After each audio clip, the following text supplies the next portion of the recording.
Hi everyone. Okay, you're going to be starting the Yellow Wallpaper this week by Charlotte Perkins Gilman, and I want you to read this twice. Once I want you to read it to yourself, and then I want you to listen to a reading of it on YouTube. I don't want you to watch any of the movies because I think that will give away too much, but I want you to, when you first read it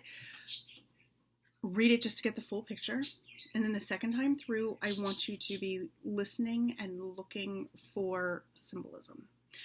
The meaning of this story is not necessarily on the surface. It's really rather deep, and it deals with a really, really heavy topic. And so the story was considered Gothic horror, but it's not intended to be that.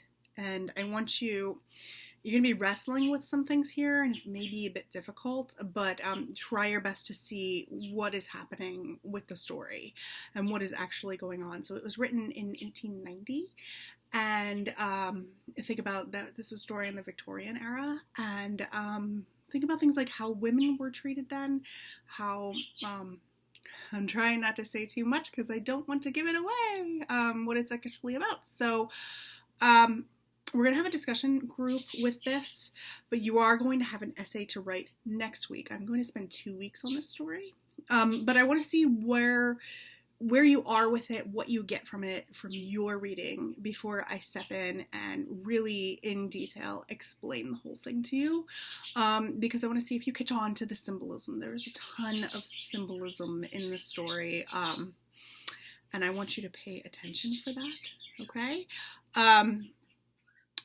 So yeah, it is heavy. Be ready for some very heavy discussions. Be prepared for that. It's not a happy story in the least, but it is an extremely important story and one that you will probably study again in college. So without going into any more detail,